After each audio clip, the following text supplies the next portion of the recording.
Good evening, race fans, and welcome back to season number 21 of the Attrition Sim Race Campus Oval Series presented by SM Racing Products. Tonight here for round number 3 at the Hickory Motor Speedway. Going to be the second shortest track on the schedule here this season, and our first one that's more than 200 laps. Going to be 250 laps here this evening at this roughly third of a mile raceway. So something that was a big surprise to me coming into tonight's event. Of course, track opened up back in 1951, but the biggest shock to me here is that this is only the second time that ASRC has visited this track. I was convinced that we have been here far more often than just once, but sure enough, no, we have not. It has just been this one time, and it was all the way back in 2023 where Koi Hasalu took home the race win. And of course, with it only being one race, that kind of brings our average to a very obvious place. We had 2 cautions last time we were here at Hickory. That makes it an average of 2 cautions per race.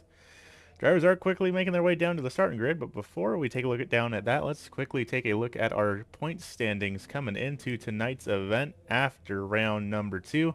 Of course, it was Joshua Rudolph taking home his first league win last week at Five Flags Speedway.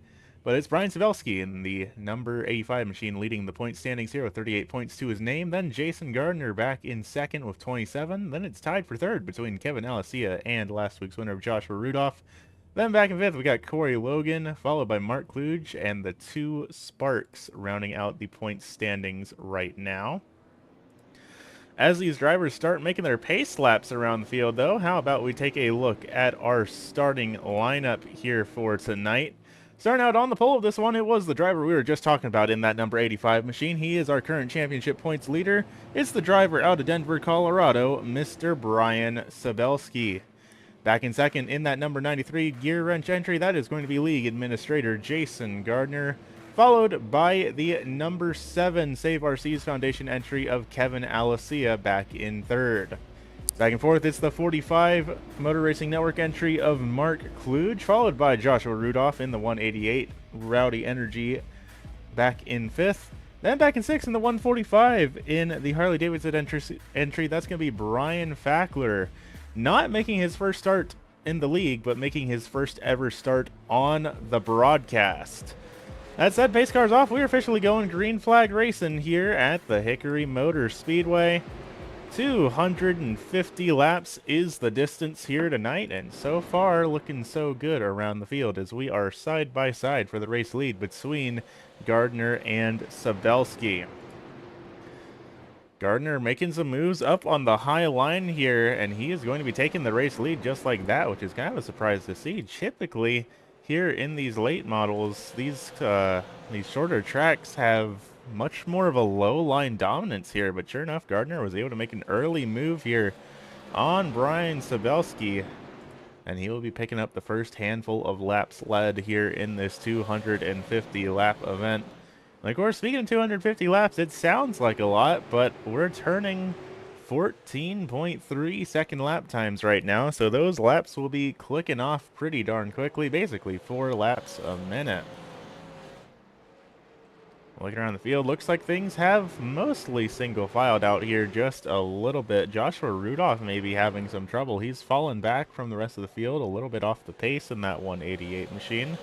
Last time by 0.4 of a second slower than the entire rest of the field.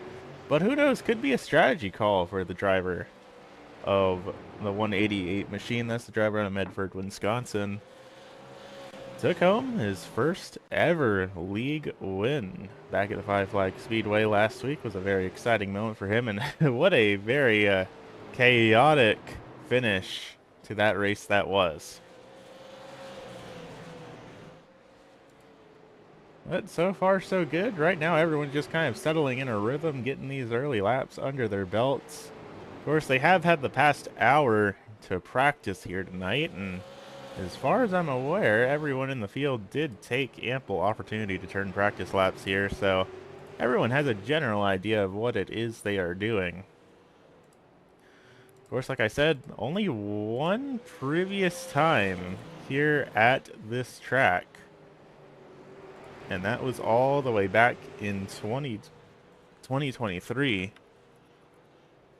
That was, I believe, in the original old late model stock, if I am not mistaken.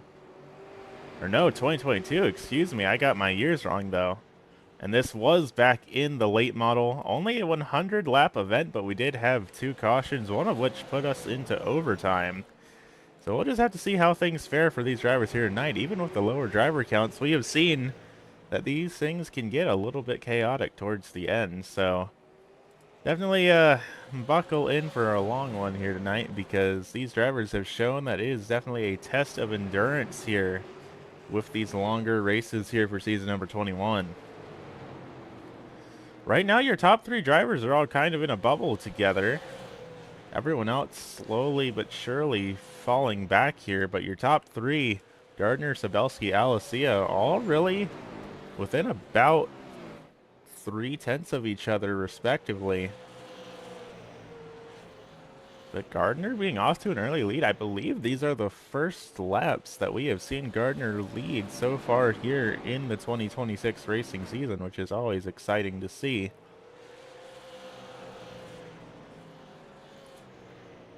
Really, everyone just kind of settling in, getting their rhythm going. And I'd imagine once we get into the later stage of this one, once the tires start wearing away, that's where we're going to see drivers start to make more, a little bit more daring moves with each other. But right now, really is, for lack of a better term, a bit of a war of attrition here.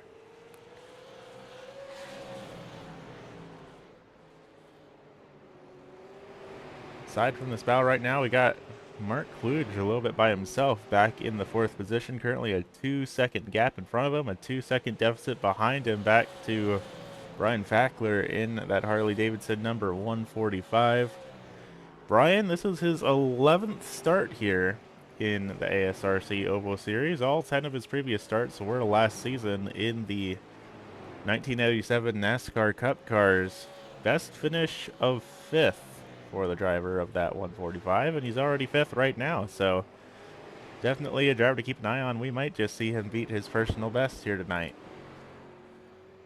Then back at 6, Joshua Rudolph still kind of off the pace here in that 188 machine. I can only imagine that he is trying to save right now and make some sort of strategy call work here tonight, because he is already a full 4 seconds back from the driver in 5th position, a full 9, nearly 10 seconds back from our race leader. And mind you, we're turning only 14-second laps here, so he's already going to be at risk of going a lap down here in the next couple laps. The biggest concern for that there being there are no lucky dogs here in season number 21, so if you get trapped a lap down, you're going to have to unlap yourself either on pit strategy or on pace, and that is no easy feat, particularly at these smaller tracks. So definitely something that Rudolph has to keep in the back of his mind here as we get closer to him potentially getting pressure from behind from our race leaders here. Already 25 laps in the books though, and so far Jason Gardner has led every single one of them. Himself and Brian Fackler are the only drivers that have currently gone up in position right now. Sabelski, of course, down a spot from starting on pole, and then Fackler and Rudolph swapped places with each other. Everyone else still currently running in the same positions that they started in here for the time being.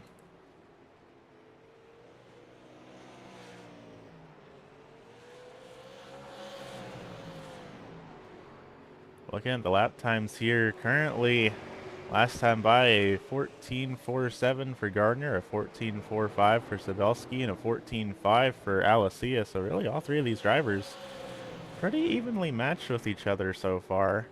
Even closer now this time by, as it's a 14.48 for Gardner, a 14.49 for Sabelski, and a 14.45 for Alicia. And it definitely does seem like Sabelski very slowly but surely is starting to gain on that number 93 there of Jason Gardner.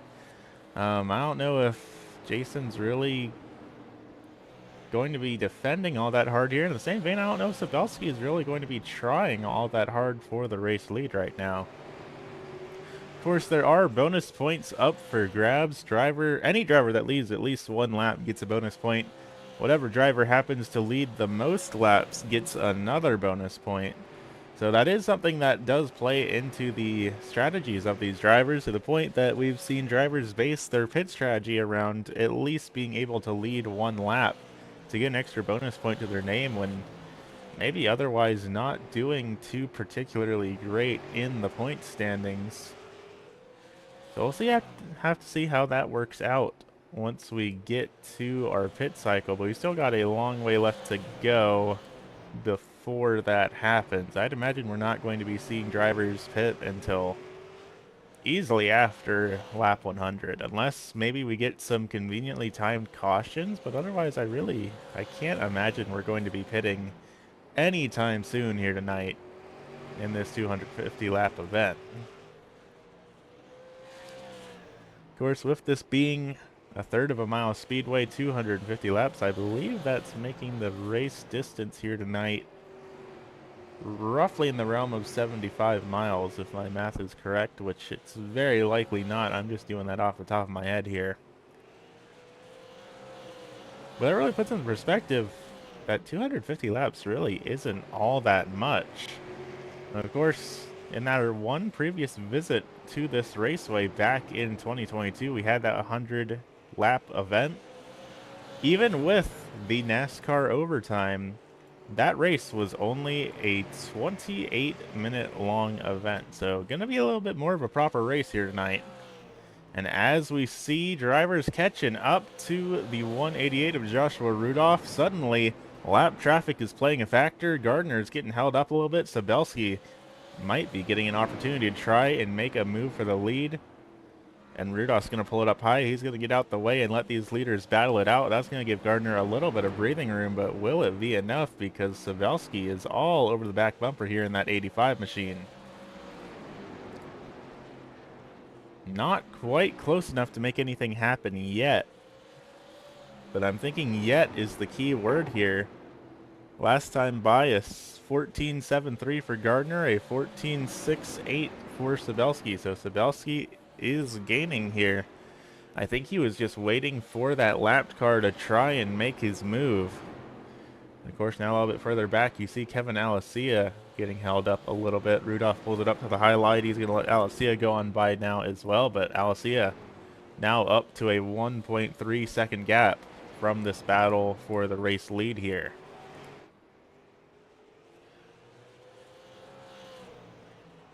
And already getting ready to close in on 50 laps in the books here tonight. And still, I mean, we're in the 14 to 14 and a half second range, so these drivers really are clicking off laps right on quick here this evening.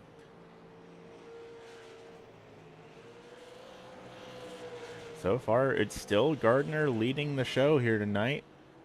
Sabelski really evenly matched with him here, but I still think until the pit stops roll around, we're not really going to see these two drivers push too crazy hard. I definitely don't think either of them are quite at 100% yet. I think they're both waiting for pit cycles to come around before they start really pushing each other. But once they do, it'll definitely be exciting to see how things end up playing for both of these drivers. And of course, back in third, Kevin Alessia, currently running where he started, now in a bit of a bubble himself. Nearly 2.5 seconds of a gap up in front, nearly 7 seconds back for the next car behind him. But really, Kevin really just is kind of smooth sailing right now. Could walk away to a potentially easy podium if he just keeps this pace up and doesn't make any sort of mistakes. Then, of course, we jump further back, an entire half of a speedway back to the driver in fourth position. That's the 45 of Mark Kluge. Also run where he qualified as he had an impact against the outside wall.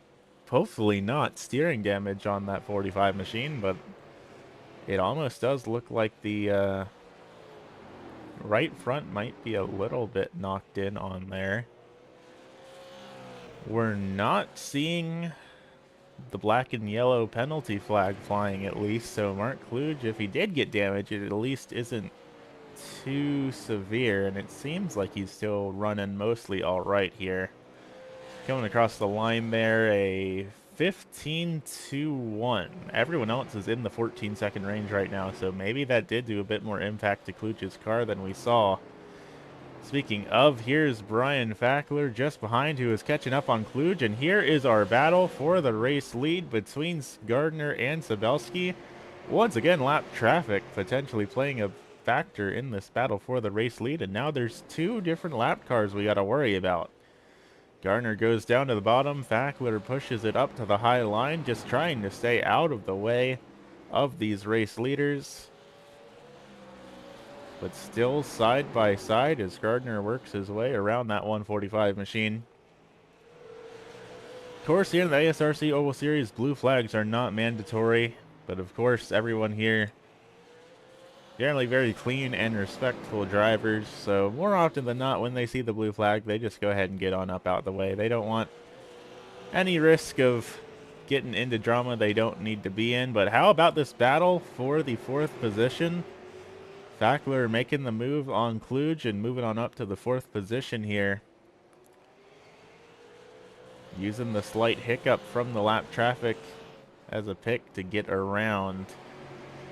And now he's slowly but surely starting to pull away. It is still Kluge setting lap times nearly a full second off the pace right now. So I do think that 45 has some sort of damage underneath the hood from that impact with the outside wall, which is definitely a shame to see. Hopefully he'll get lucky and maybe we'll have a caution come out sometime soon and he'll be able to get some of that damage fixed up. Otherwise, it's going to be a very long, very uncomfortable pit stop under the green flag, getting work done on that right front.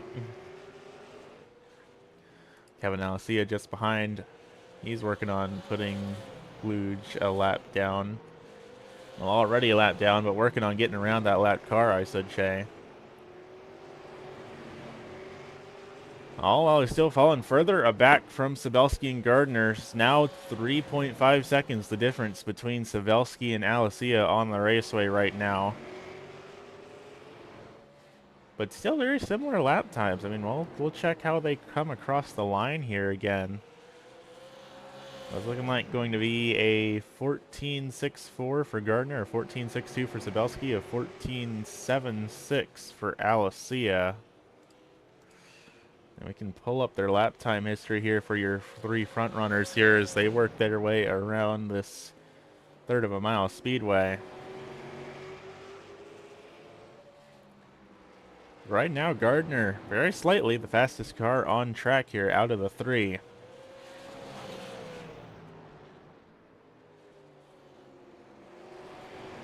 That time by Sabelski faster by only a 100th of a second there.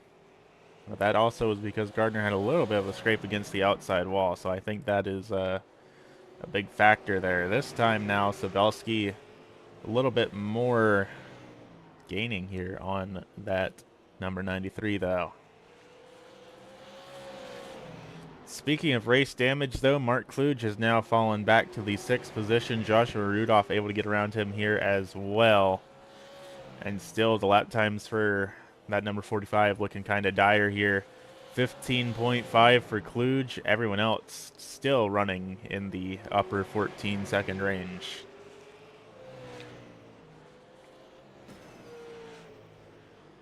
And it sounds like maybe a driver having an impact with how the outside wall there. No caution, whatever it was, drivers are still going, but that sounded like a pretty meaty impact there for whoever that was. That was down near the start-finish line. I can only assume that was Mark Kluge, considering Kluge already has damage. Looking around the field, everyone seems to still be posting their usual lap times.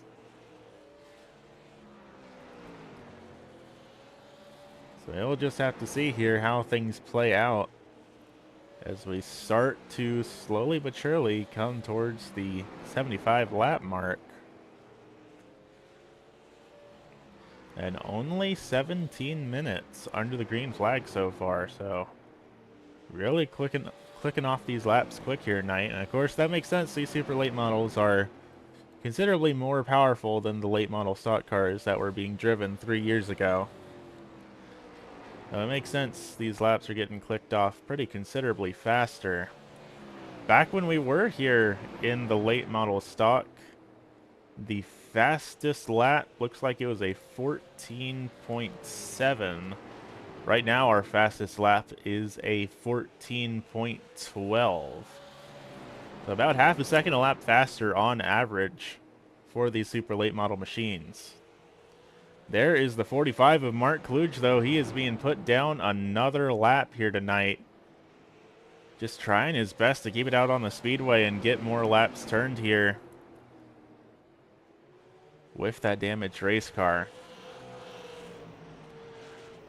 Something else to keep in consideration here with the ASRC Oval Series is that you only get any bonus points if you complete 75% of the race distance. So if you only turn 10 laps and then you retire from the race, you're not going to get any bonus points, even if you did have the fastest lap, even if you did have an incident-free race. You got to have at least 75% of the laps turned.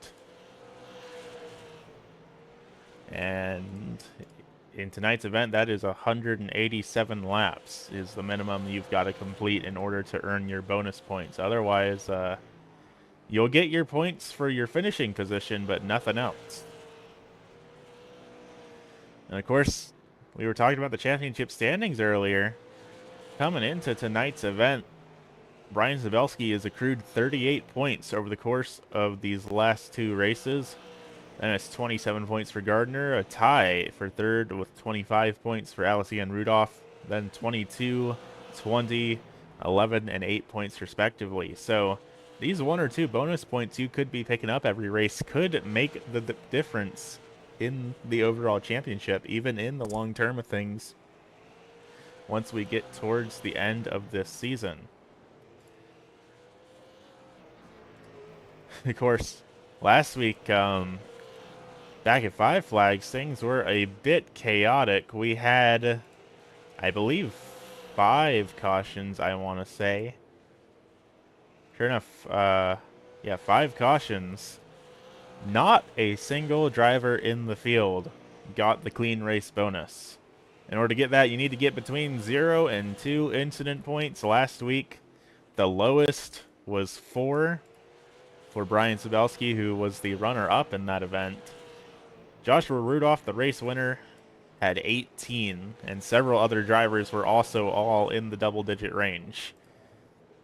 So right now, on the plus side, it looks like everyone is doing pretty good in that regard. I'm not able to actually see everyone's incident totals during the race, but it looks to me like everyone has had a pretty clean and incident-free race here tonight. And Mark Kluge, it's entirely possible that his scrape against the wall, even though it did give him damage, it might not have given him any incident points. So that 45 might be on track to pick up the clean race bonus here tonight as well. We will just have to see. Kluge even up high, letting that 45, or excuse me, 145 of Brian Fackler go on by. Brian still running back in the 4th position right now. Currently the first car being scored a lap down, just behind Joshua Rudolph on the same lap. So this is a battle for position between Rudolph and Fackler, though it is about a 1.5 seconds difference between the 2 of them right now. So Rudolph gonna have to make up some ground to potentially be battling for this position with Fackler, though it is possible. Looking at the lap times here between Fackler and Rudolph, right now it is looking like Rudolph is a little bit faster here through these corners. Every lap for the past 4 laps, Rudolph has been faster of the 2 drivers, but not by very considerable margins here. Of course, that time by, now that I'm talking about how Rudolph is gaining, Rudolph does lose a little bit of time here last time by.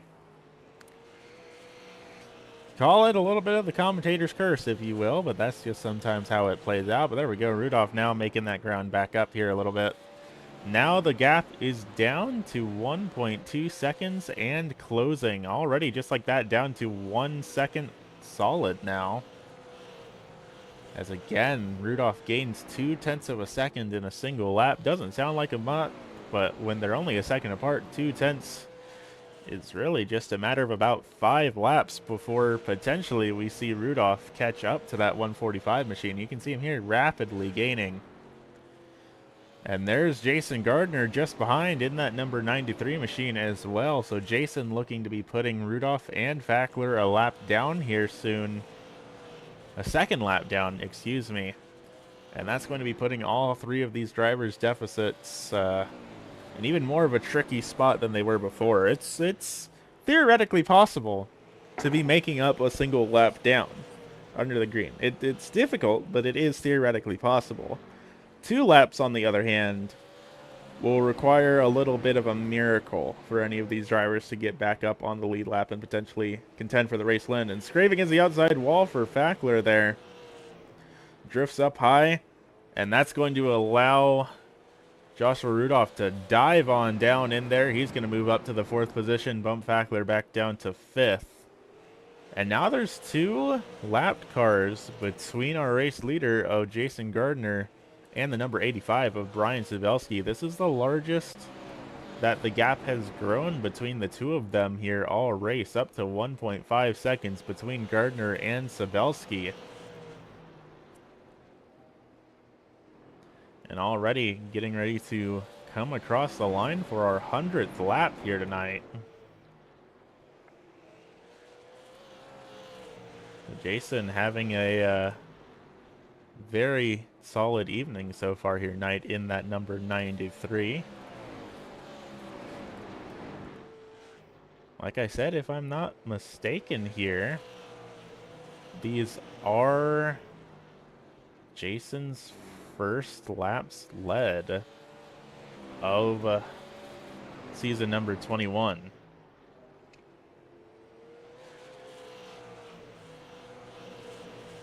I'm double checking that now. I might be mistaken.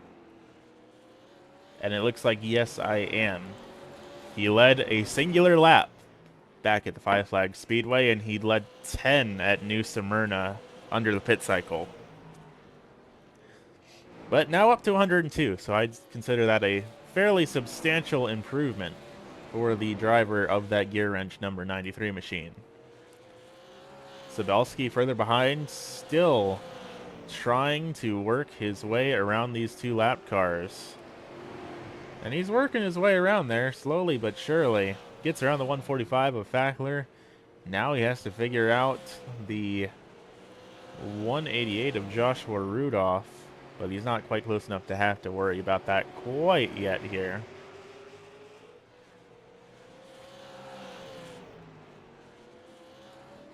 But the gap is growing. Sabelski now 3 seconds back from Gardner.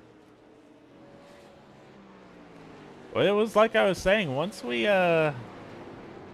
get past the 100 lap mark, I would imagine we're going to start seeing drivers considering making their first stop. So something to keep an eye on there is we might see drivers coming down pit lane sometime here. Rudolph pulls it up high in that Rowdy Energy 188 though, going to allow Sabelski to go on by, and that's going to cause this battle for position between Fackler and Rudolph to close back on up here. Battling for the 4th spot, Fackler all over the rear bumper of that 188 machine. Not quite close enough to make a move happen, but he is definitely keeping it right there on him. Thought about trying to do the crossover there, but not quite able to get it lined up. Keeping a comfortable 0.2 of a second between the 2 of them, though. Fackler trying to run a little bit higher on entry and then drop down below on exit to try and get the nose in up underneath the 188. Because once he gets the nose in there, he can kind of push Rudolph up the track and get that lower line for himself. Because, of course, lower line definitely where you want to end up putting yourself in these short track ovals. But now Fackler's starting to fall away just a little bit here. We can take a look at the sector times between the two of them. As there's Mark Kluge getting put down a 4th lap now in that 45 machine.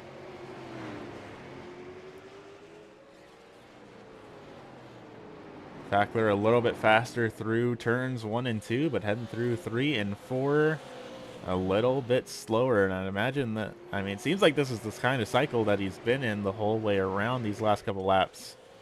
This time a little bit slower for Fackler through 1, and not quite sure he's going to be gaining through 2. Sure enough, he does gain a little bit through 2. Anytime I have any doubts about something that's happening, these drivers find a way to prove me wrong, as they are dead even through turns 1 and 2 that time around. And now Fackler slightly faster once again in that 145 machine, keeping the gap about 0.3 of a second. It's a pretty comfortable place for it to be. Goes a bit wide down through turns 3 and 4, though. That's going to cost him a little bit of ground.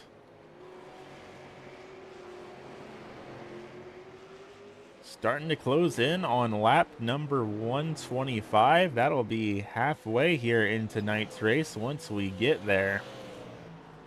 And then we should start really seeing drivers making their pit stops, because we've crossed the threshold for it being a one-stop race at that point. In the past couple of races, we've seen a couple of drivers attempt the two-stopper, but looks like not going to be happening here tonight. Everyone going to be doing the one stop, but the question is, will we see everyone pitting at the same time, or are we going to try and spread it out here? Some people might be pitting as soon as the pit window opens. Others might be pitting as soon as they run out of the last couple of drops of fuel that they have. So we'll see how things play out. But 4 laps to go before we are officially halfway here in tonight's event, and Fackler is gaining quickly and nearly making contact with the back of Rudolph there. Rudolph had a little bit of a scrape against the outside wall, ruining his momentum going down into turn 1 and 2, and Fackler had a lot of speed in that 145 machine, but not quite close enough to make it happen. Now Fackler has fallen back a little bit. That's kind of thrown both of these drivers off their tempo there.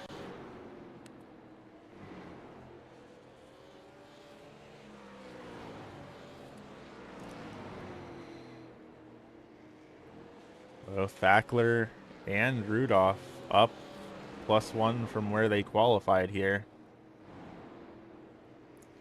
Currently running in 5th. Fackler started back at the 6th position.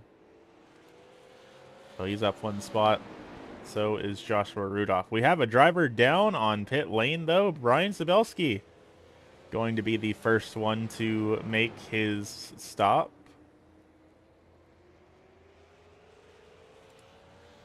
Currently down on pit lane. 21-second stop here for Sabelski. He's going to come back out on the raceway. Currently being scored 2 laps down, which just kind of shows how much these pit stops under the green flag can affect your race. 2 laps in a single pit stop, and for all intents and purposes, that was a fast stop for Sabelski. 21.516 in his actual box, only 32.82 in pit lane itself.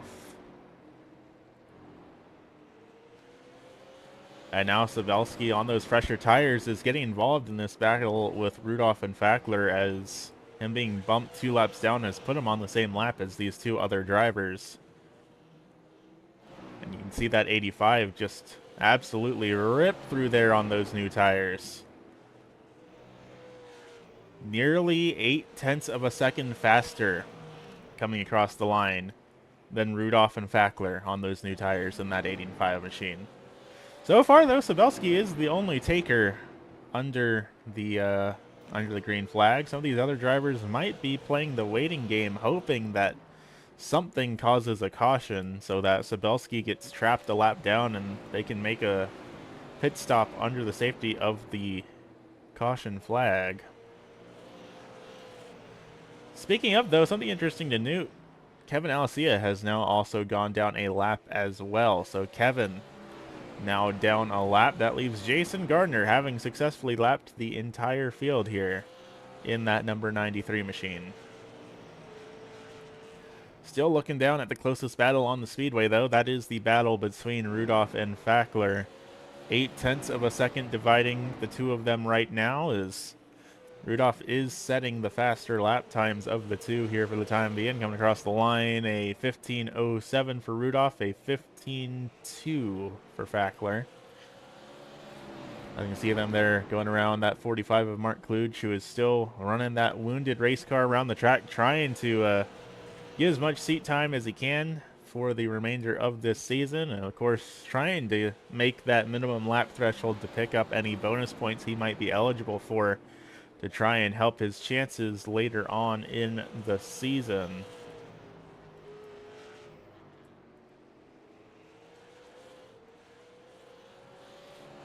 This is the third race Kluge has attended. So far, one top 5, and then a course of top 10 in both of the races so far here this season. Started 8th back at 5, or finished 8th back at 5 Flags, finished 4th at New Smyrna Speedway.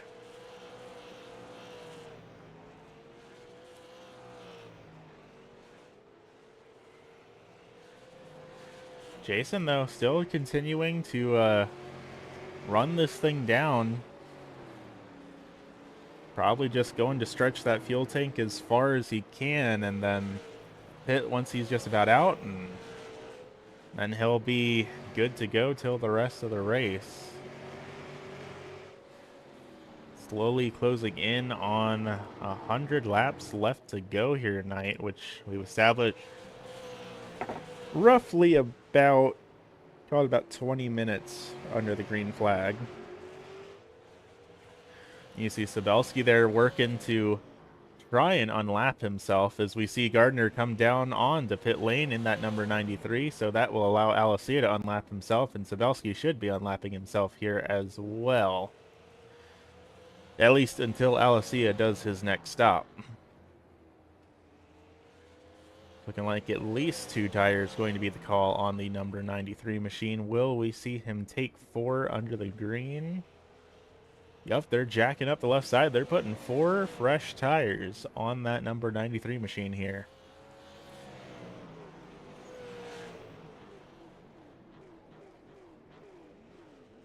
And he is revving up that engine. He might be maybe having some damage fixed or something on there, because that was definitely a slow stop. And that has put Gardner down a lap. 36 or 32.6 in his pit box compared to the 21.52 for Sabelski. So definitely a slow stop here for that number 93, and he's now finding himself a lap down. He might be stuck a lap down from that extra time down on pit lane. We will have to see. Evans Alessia now our next taker down on pit lane. Mark Kluge down as well. Kluge has been down there for over a minute and a half, so it does look like Kluge is getting that damage repaired, and it's going to be the same deal with Alessia. Alessia is going to be making a 4-tire stop down here under the green flag, which kind of surprises me to see. I mean, it's coming the full circle here of under the green flag. I am shocked. And now it's not a green flag anymore, as the yellow flag flies for the first time, and it's going to be for our former race leader of Jason Gardner. He's led darn near every single lap here tonight, but whatever happened, looks like the number 93 is the one being told that he brought out the caution flag. We'll see if we can't get a replay of that here right quick and figure out what all went down here. Taking a look back. So far, seems fine. Going down on turn 3 and 4, and sure enough, the rear end just snaps out from beneath him on those cold tires. Fortunately, no damage on the number 93 machine that I can see here. We'll take a ride on board with him. It doesn't look like any damage on that late model. Super late model, excuse me.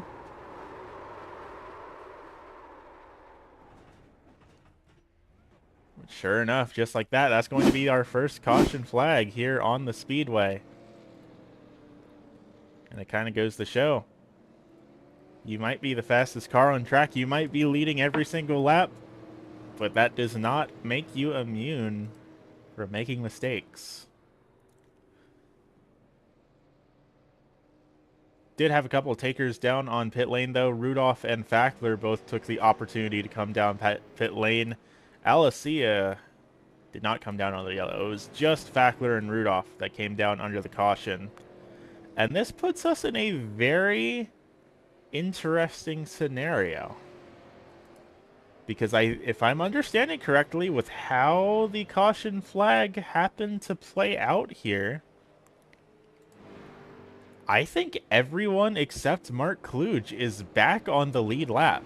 If I'm not mistaken, the entire field is back on the lead lap. Everyone that I was doubting for being trapped laps down, with the exception of Kluge, who had that damage, appears to be all back in contention. I'll tell you what, race fans, this thing just got very interesting. We're going to be going green with exactly 100 laps to go. Everyone's on the lead lap. Everyone's got relatively new tires. It's going to be Sabelski and Gardner leading the field to green. Then Rudolph and Alicia for row number 2. Brian Fackler rounding out the tail end of this one. Green flag back up in the air. And once again, just like the start of this race, we have Gardner on the high side, Sabelski on the low side. And we have cars going around. We might be about to go under caution yet again. No, the green flag is still out. And contact again. Kevin trying to get that car turned around, and it looks like he is able to do so. Caution flag has not come out yet, and just like that, LLC is going to be trapped a lap down because of the lack of the caution flag. But there was some definite contact between Gardner and Sabelski on that restart. Gardner once again taking the lead, but I am shocked that the yellow flag did not fly there. Let's really quickly see if we can't take a look back here at what happened to Alicia to cause that spin to happen. We take a real quick look back here. Of course, take a look down at the SRC's Foundation number 7 driver out of Orlando, Florida here. Looks like just a big checkup going down in turn number 3 between Rudolph, Alicia, and Fackler. So that's going to end up putting Alicia down a lap right now. Hopefully he'll be able to make that back up. Around the field, things have gotten spread out just a bit. And once again, we see Jason Gardner being our race leader here with under 100 laps left to go here at the Hickory Motor Speedway. Sabelski back in second, Rudolph in third, Fackler in fourth. And Fackler might have picked up some damage from that incident because he is very far back right now. Nearly 5 seconds away from the rest of the field.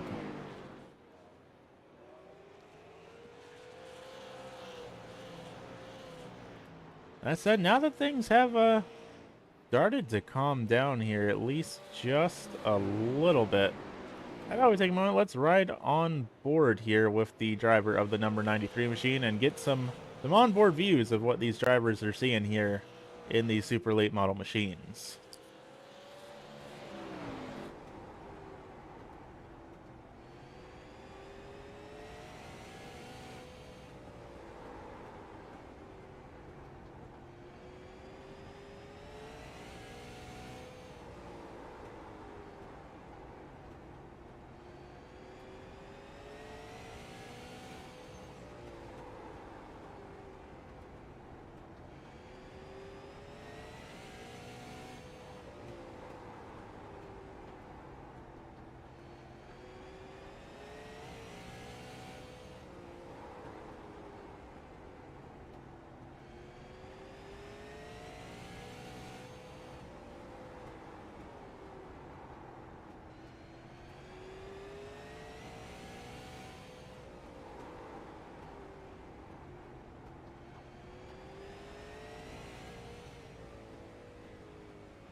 And sure enough, just when things seemed like they were starting to calm down, the caution flag comes out once again.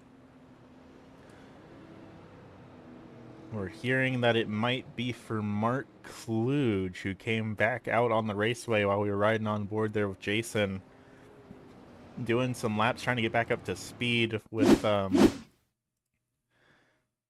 after repairing that race car. So we'll see here, see what happened to the 45. Seeming like it might be the same story that we've seen to all the other spins tonight where, well, no, that's a bit of a different one. Normally we see the rear end slide out on corner exit, but this was that was something harsh that I guess broke underneath that 45. That was a very sudden spin.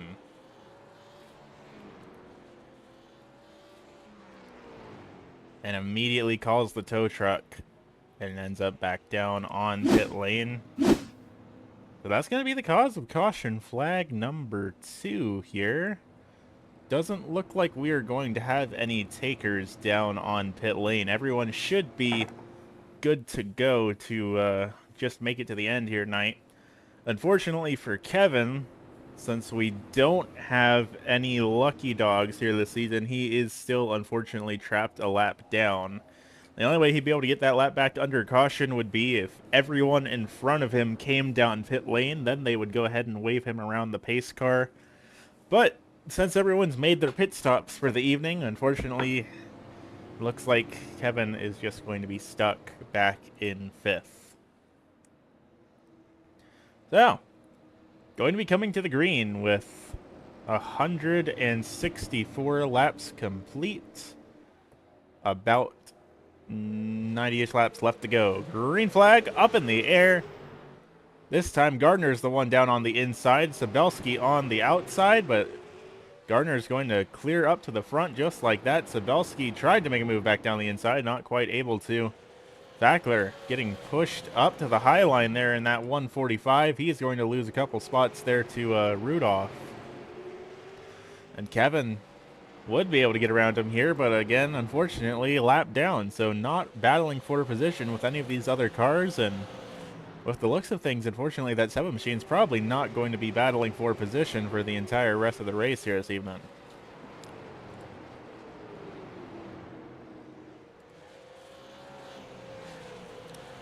A little bit of a bobble there for the 145 of Fackler.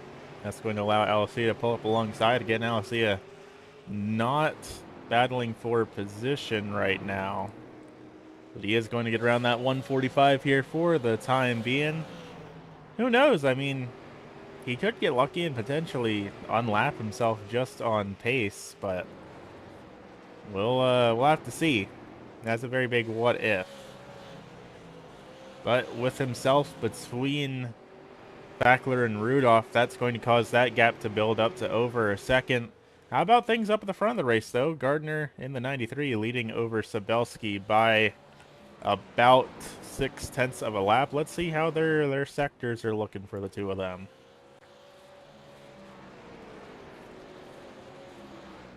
Right now, despite that spin, it looks like Gardner is very slightly the faster of the bunch, but the two of them are pretty equally paced.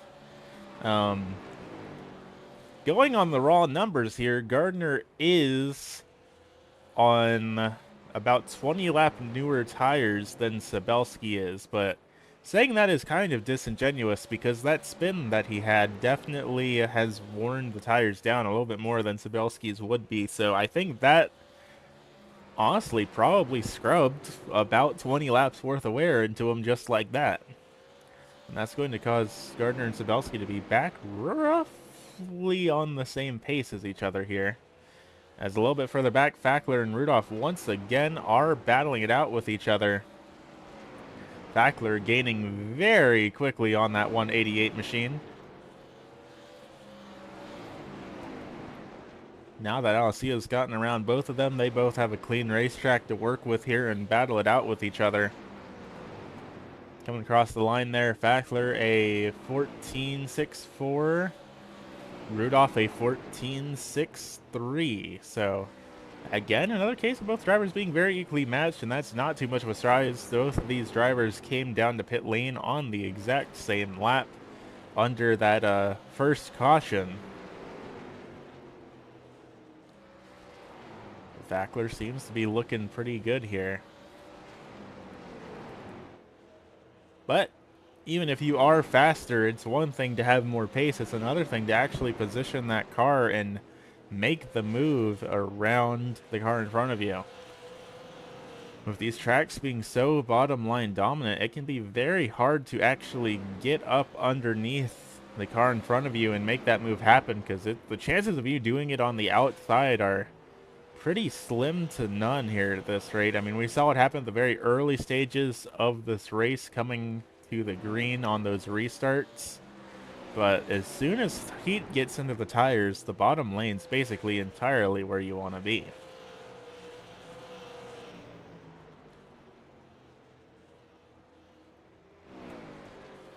Gardner up for the race lead has gone ahead and pulled away from Sabelski up to a 1.5 gap between the two of them. And you can take a look down here at the track map and see roughly how the field has gotten spread out right now. That 93, of course, your race leader, then the 85 of Brian Sabelski back in second. Then you see the 7 of Kevin Alessia, who is unfortunately still not on the lead lap right now, so he's just kind of doing his own thing by himself, turning laps, getting more practice in the books. And then we see this battle here for Rudolph and Fackler, the two closest cars on the speedway. And also the only two triple-digit cars on the raceway here as well. A lot of people I know find triple-digit numbers to be very controversial. I have had a broadcaster say while I was driving that the third digit on my race car makes me go slower. Well, I disagree. I think they're just being a hater. Because I'll tell you what, these two triple-digit drivers are putting on some of the closest battles we've seen on the speedway so far here tonight. That said, Fackler is starting to fall away here, now down to about 0.8 of a second. Not going to be all that long until it probably is a full second between the two of them, and then the field will be pretty comfortably spread out around the raceway. Especially there as Fackler pushes up wide, going through turns 3 and 4, definitely hurting his lap times a bit there, as you can see the sector fall off the most we've seen it really fall off here in these past couple of laps, going through 3 and 4. But for the time being, that might just be about all she wrote for this battle between the two of them.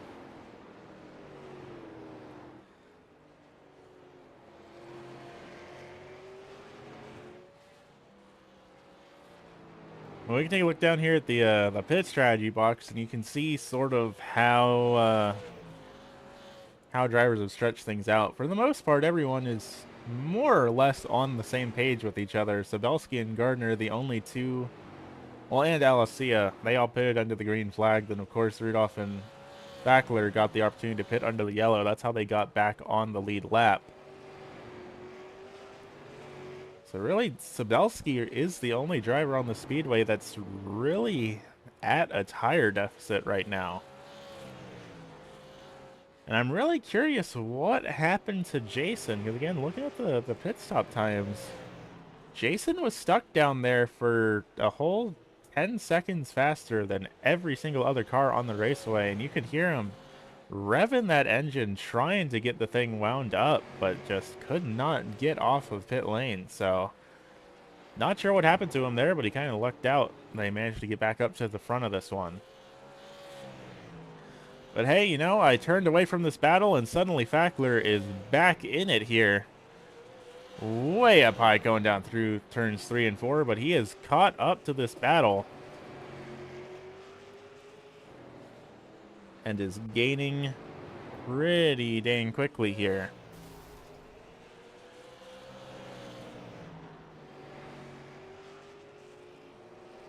Now down to about half of a second. I started talking about him and maybe gave him stage fright. But, you know, still a very close battle between the two of them. We have gotten word, though, from the 45 of Mark Kluge. They are officially retiring here from tonight's event. The engine has expired on that 45 machine, so unfortunately that is going to be all she wrote. They're not going to be able to get that car back out on the raceway. Unfortunately, that also means Kluge is going to be wrapping things up about, I think, about 30 laps short of where we said the minimum race completion was. Yeah, sure enough, 187 laps is the minimum for your bonus points. 138 is what he was able to get done in that 45 machine, but unfortunately, sounds like that damage did just start to accumulate on there and not able to run any more laps in that 45 machine. So he'll be taking it home back in 6th place. He will still be scored with all of the points for finishing in the 6th position. Just not able to pick up any bonus points for it here tonight.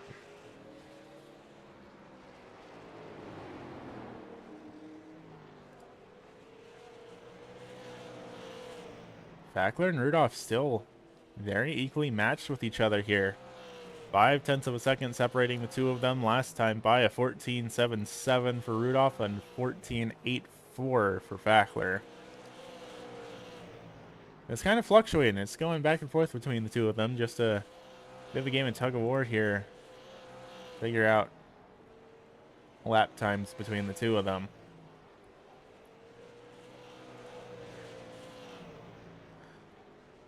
Now Fackler falling back a bit more considerably, down to nearly 0.9 of a second there for a moment. Now getting it back down to 0.8, but will he be able to close that gap back up? We are now within 50 laps left to go here tonight, so we are getting ready to be in the closing chapters of this one. And Fackler is pretty consistently gaining here now. About the last 3 laps, he has been faster in every sector, so he is making that ground back up here. Down from about 0.9 of a second to it now, had it low as 0.3, but now up to 0.4. Fackler making that ground back up. We'll see if it falls away again. There's definitely been a bit of an ebb and flow between these two drivers. They gain a little bit, and then they split a little bit apart. And then they start gaining a little bit again, and then they just end up splitting apart again.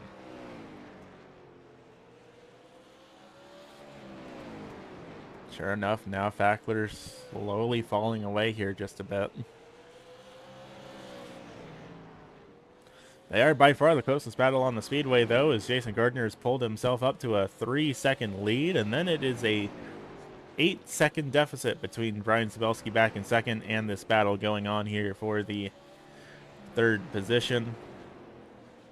Kevin Alessia still out there on the speedway, but still unfortunately trapped a lap down, so Kevin just kind of quietly doing his thing here. So right now, this is the main thing on the speedway for us to be focusing our eyes on here tonight.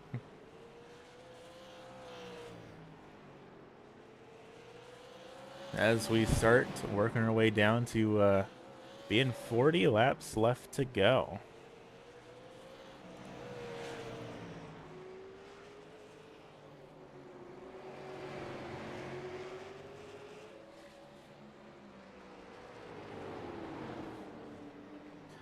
Definitely a good showing by both these drivers. I am really impressed that the both of them managed to get back up on the lead lap. I really thought once they both got put 2 laps down, and that was going to be all she wrote, and that was all we would see out of the two of them for their lead lap hope finishes. But sure enough, the caution flag fell and just a way for the strategy to work out.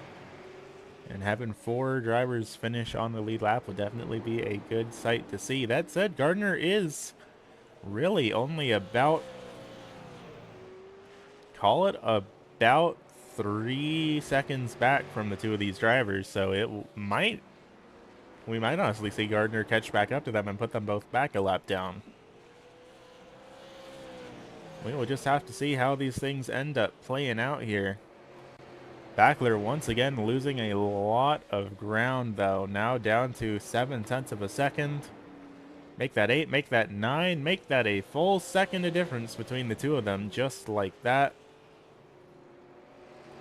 A lot of ground lost there in not a whole lot of time, but I think the trend continues how we've seen things going. Fackler is going to end up bouncing back and close that gap back up. It's just a matter of will he be able to close it up enough to battle for this third position.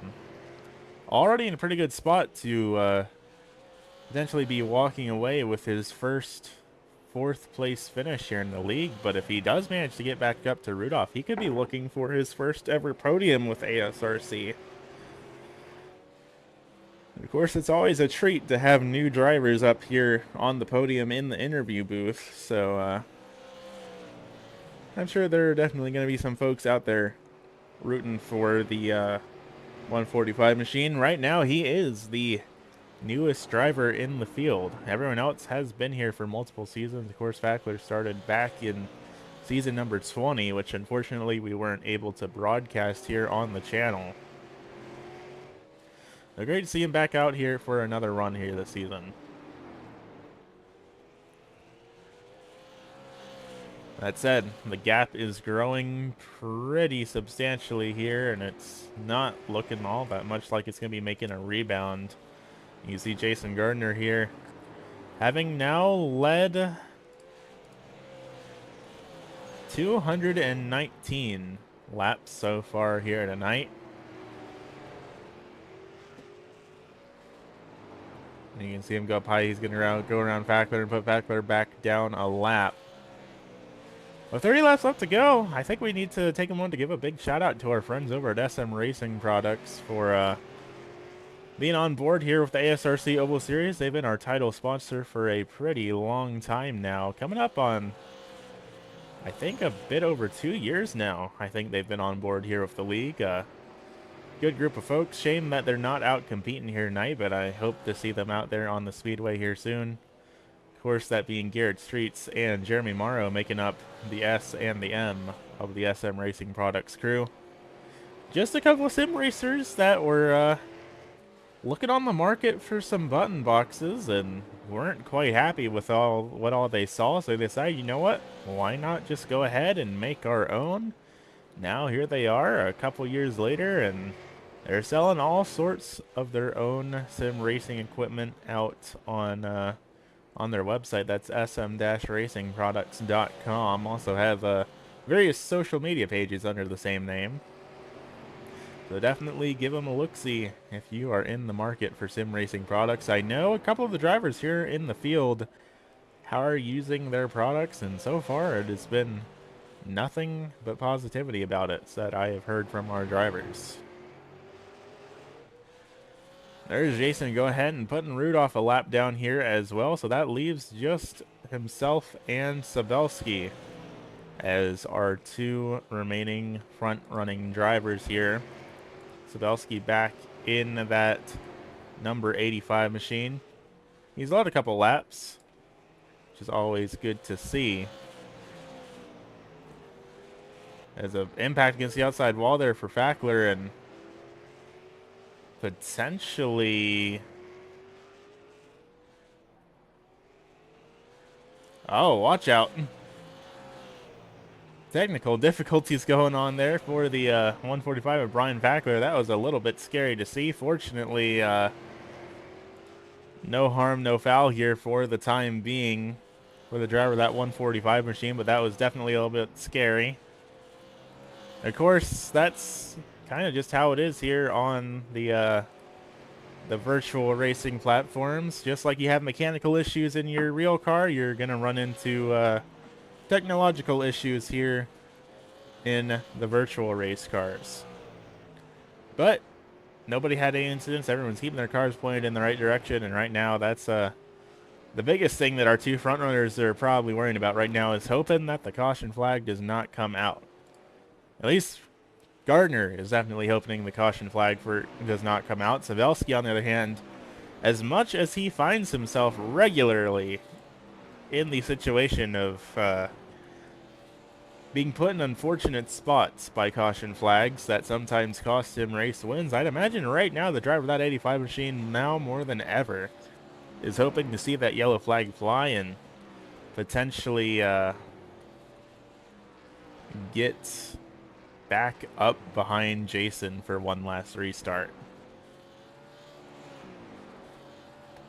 But Gardner is still consistently pulling away. Looking at the lap times here, last time by, it is a 14.71 for Gardner, a 14.74 for Sabelski. So fairly even match, but slowly but surely our race leader is pulling away, and unless Sabelski pulls some very substantial speed out from under the hat, he is not going to be able to catch up to that number 93 machine here under the green flag.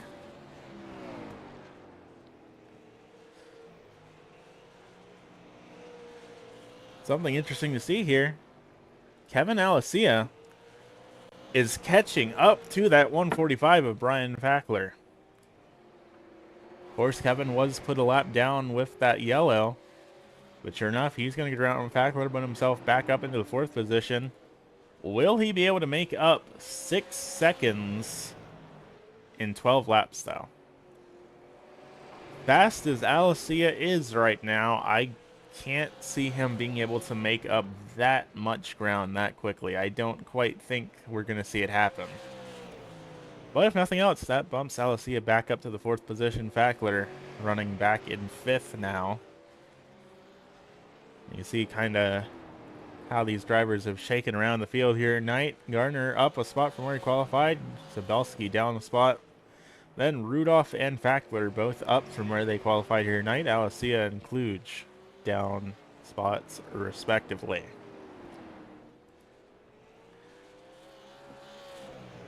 With 9 laps left to go here, really in the closing stages of things now, Jason Gardner in very smooth sailing. All he has to do is make sure the yellow flag doesn't fly, and he will be good to go here tonight. Now going to be 7 to go as he comes across the line, this time by up to a 5-second lead just about over Brian Sabelski. A very, very solid performance here out of the driver of this number 93 machine so far.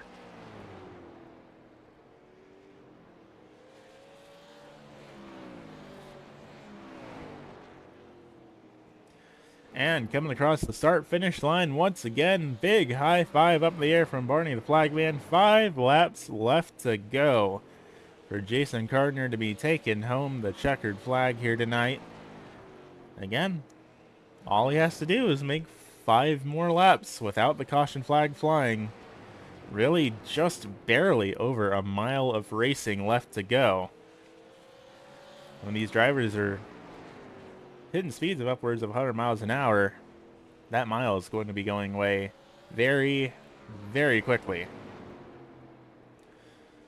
3 laps left to go here for Jason Gardner before he takes home his first checkered flag of season number 21.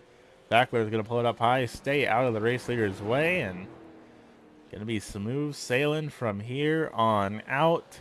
Just 2 more corners before Gardner gets the safety of the white flag. And now the white flag is up. 1 more lap left to go. It does not matter if every single driver on this track crashed right here, right now. This race is going to finish under the green. And with just 2 more corners left to go, Jason Gardner comes across the finish line. He is going to win round 3 here at the Hickory Motor Speedway.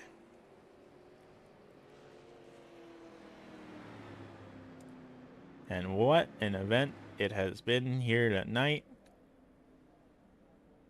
Now with 2 caution flags, our track average is going to continue to be the same way that it was, with an average of 2 cautions per race.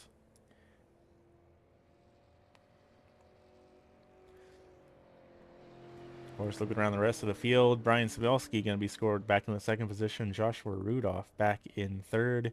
Then we're going to have Kevin Alessia back in 4th with Brian Fackler rounding out the top 5. Then it's going to be Mark Kluge back in the 6th position, rounding out the tail end of the field. But Jason Gardner going to go ahead and burn it down here tonight, celebrate his first win of 2026.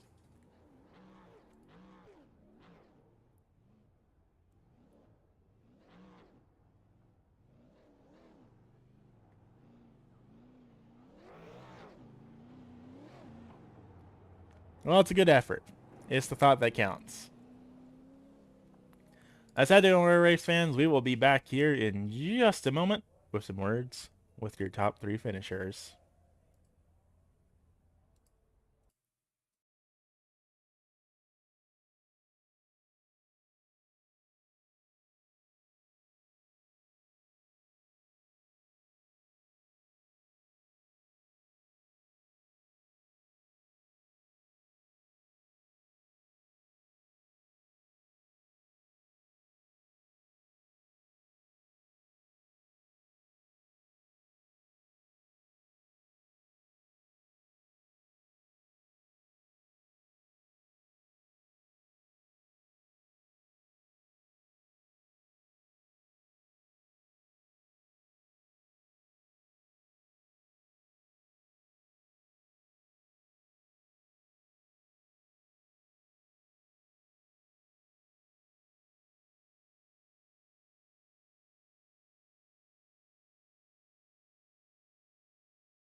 Alrighty, race fans, welcome back to the Hickory Motor Speedway. 250 laps in the books here tonight.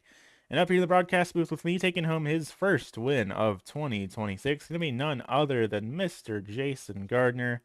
Jason, how are you feeling here this evening?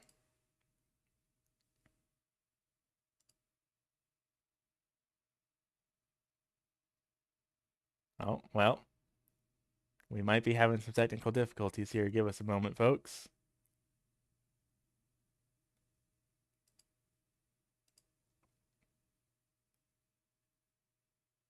You got a copy up here, Jason?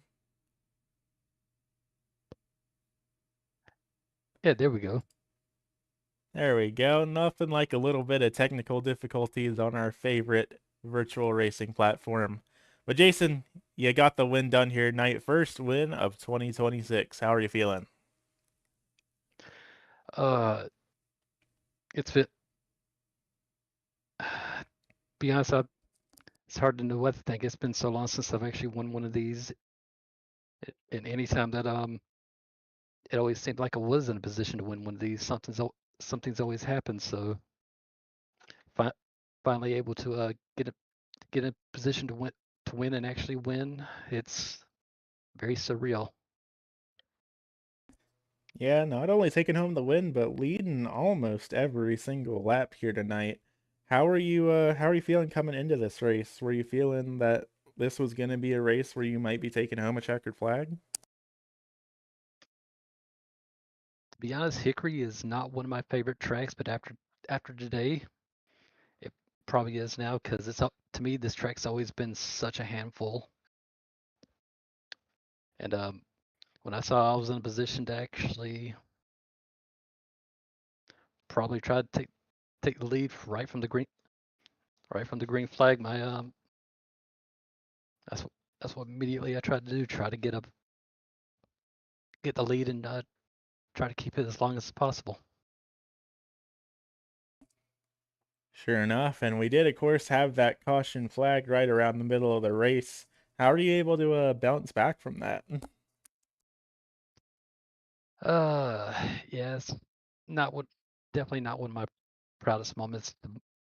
As soon as I got four tires got back on the track, the car was just unbelievably loose, like way looser than I was expected. I was and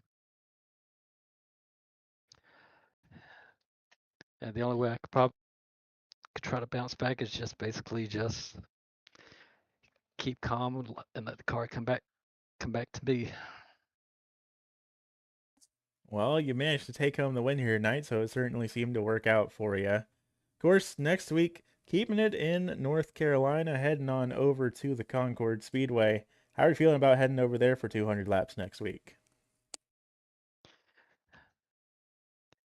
That that track is definitely going to be a very mixed bag. It's not a very wide track, so it's going to be very tight quarters. It's going to be very hard to pass. So hopefully, if I find myself in a position to actually try to win the race there, I'll also try to win it there. Certainly seems like a solid plan to me. Of course, now with a weight race win under your belt as well, that's got you pretty high up in the championship standings. So, how are you feeling about the remainder of the season? I'm feeling optimistic. At, I finally won one, but e even me, I find that I find the odds being in Brian's favor for this season. So I'm hopefully the only way I can actually be a contention for the championship with Brian is if my luck from today's race holds out for the rest of the season. Well, it seems to me like we definitely have a lot to be looking forward to. Of course, though, before I let you go and celebrate taking home your first win of the season, the microphone is all yours, Mr. Gardner. Who you want to thank for making it all happen? I like to thank ASRC, SM Racing. SM Racing makes very good button boxes. I I use I use one of them, uh, and they're very good. I also like to give a shout out to you for broadcasting these races, letting everybody out there in YouTube watch us race. Also, and I also like to thank everybody who raced today. Without you broadcasting, without everyone out there watching, everyone here racing, none of this would be possible. Good deal. Well, thank you for coming out here tonight. Congratulations on taking home the win, and I look forward to seeing you next week over at Concord. I look forward to see you there as well. And finishing back here in position number 2 in that Makoni Setup Shop entry, Mr. Brian Sabelski. Brian, you basically didn't have any competition all night. You were very, very comfortably in the second spot here this evening, but not quite able to get up to the lead. How are you feeling here this evening? I got a lot of questions about how iRacing likes to score where cars are when the yellow comes out. Because I think it screwed a bunch of us tonight. And I mean, it's not anyone's fault but the sim. The sim handles all that stuff. And, you know, hey, it is what it is. I got I got a nice proof of of the yellow coming out later than it did, but it puts people where it puts people, so I can't complain too much about that.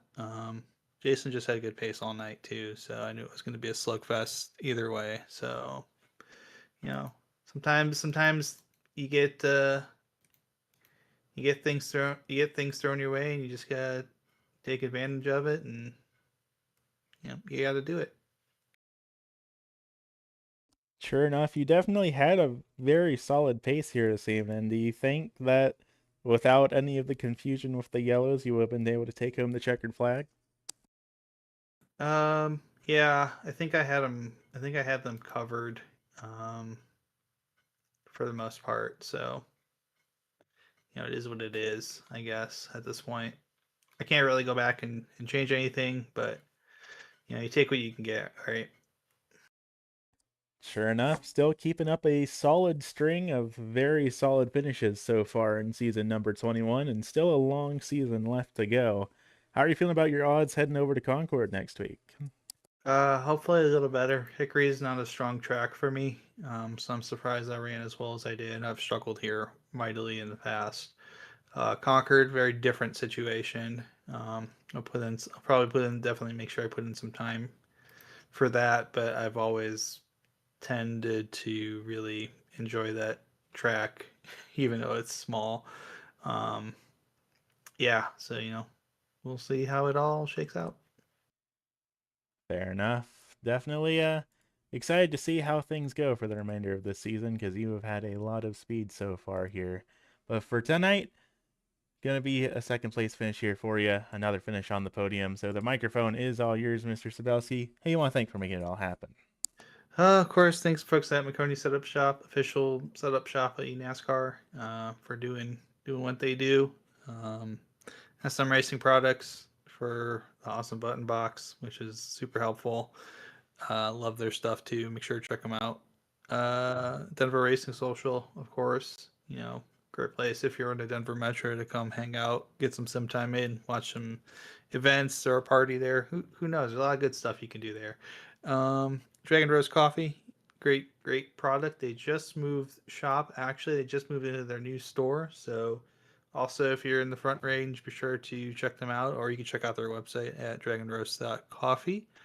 Um, Thanks, of course, Aiden for broadcasting, Jason for putting everything together, and yeah, everyone for showing up tonight. Thanks for being here, and I'll see y'all next week. Good deal. See you next week. Then finishing back in third here, up in the broadcast booth for the second week in a row is going to be none other than Mr. Joshua Rudolph. How are you feeling here tonight? Feeling pretty good. Didn't really have great expectations after practice. Had better expectations coming in, and at the end of the day, to finish third and battle off um, Brian, I think is his name, but battling him off and just hanging with him and catching that lucky caution there, and found a way to be back up to third. We definitely didn't have anything close to great pace tonight, so. Yeah, definitely seems a bit all over the place in terms of the running order, but being able to walk away with the podium after your win last week should be doing pretty good for you in the point standings. So, how are you feeling about your outlook heading into Concord next week and for the rest of the season? For next week, I have as good of a guess at guessing the right lottery ticket numbers. Maybe 5 laps in any vehicle there. Like, I honestly couldn't even picture the track. I don't know what it is other than a short track. Jason said it's narrow. And for the overall season outlook, if I don't collect more speed or find to be better speed, eventually this luck's going to run out in terms of catching right where I got to catch. And we'll be mid-pack. I mean, we were mid-pack in practice, and then tonight we were just saving our stuff and saved too much and then got way behind, and then Mark made a mistake and then got to Brian or Bryant and passed him, and then when Brian pitted, I'm like, okay, well, we got to stay at least ahead of him, and then he got passed, so then it's, well, we got to stay on the lead lap, and then I heard the leader pit, and then the leader pit again, so we were going to run until we were lapped. There was no point to pit when you're on the lead lap. These cars, these tracks, it's short track racing. It's 2 laps, 3 laps dependent, and you're going to lose it, and you ain't making it up unless the full cycle goes through. So you got to take what you can get and guess a little bit, and hopefully the strategy works in your favor a little bit.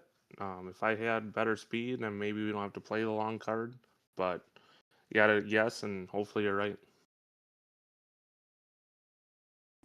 Well, either way, definitely 2 solid performances for you here in a row here tonight. So, definitely something to be proud of. Of course, before I let you go and celebrate getting your podium finish here tonight, though, the microphone is all yours, Mr. Rudolph. Who do you want to thank for making things happen? I got to thank the league, Jason, Brian, and any other admin I missed to put this together, organize the few guys we run with every week, week in and week out. Got to thank you for broadcasting. Got to thank that every week, Jason, Brian, in these cars, and Kevin's got really good speed too. He just doesn't have the same speed, but definitely better speed than I do. So it puts me to be better, or if not, I got to dig. And can't forget about the sponsors, day one sponsors, and the freedom they allowed me to put other things in the car, such as Rowdy Energies and For the Hobby and Joe Getty and K9P Racing. These guys at K9P Racing, it's a few of us, but they're just so thankful and happy for everything, and nothing but support and greatness in terms of help and running bounce ideas off of each other. So, and all the friends and family that put up listening to me and watching and encouraging me to do well. So, thanks to all, and good luck and congrats on your win, Jason. And congrats again to Brian to have really good speed and easily the second best speed out there. Good deal. Well, thank you for coming out here tonight. Congratulations on the podium finish, and I look forward to seeing you next week at Concord. Thank you. So you heard it here first, folks. Your top 3 finishers here tonight gonna be Jason Gardner, Brian Sabelski, and Joshua Rudolph. But of course, those weren't our only 3 drivers here in tonight's event. So we'll take a look down at our finishing results as they stand. Of course, unofficial, but I feel like it's been probably years now since we've had to give someone a post-race penalty. So for all intents and purposes, you should just consider these official. It's going to be Jason Gardner taking home his first win of 2026, followed by Brian Spelski back in second, Joshua Rudolph in that 188, rounding out the 3rd spot. Then it's going to be the driver out of Orlando. That is the 7 machine of Kevin Alessia back in 4th, with Brian Fackler in the 145, rounding out the tail end of the top 5 here. Then back at the very back of the field here tonight, unfortunately, having a mechanical failure, finishing this one off 112 laps down. That's going to be none other than the 45 of Mark Kluge. That said, that's just about all we've got here from Hickory Motor Speedway. Of course, a big thank you to everyone tuning in here tonight. And if you're interested in joining the league, we're always accepting new drivers. Only requirement is to be a clean and respectful driver. So be sure to check us out. Going to be here same day, same time, Monday night at 10 p.m. Eastern. Practice at 9 p.m. Eastern for 200 laps at the Concord Speedway next week. Thank you all for tuning in, race fans, and I will see you all next time. Have a good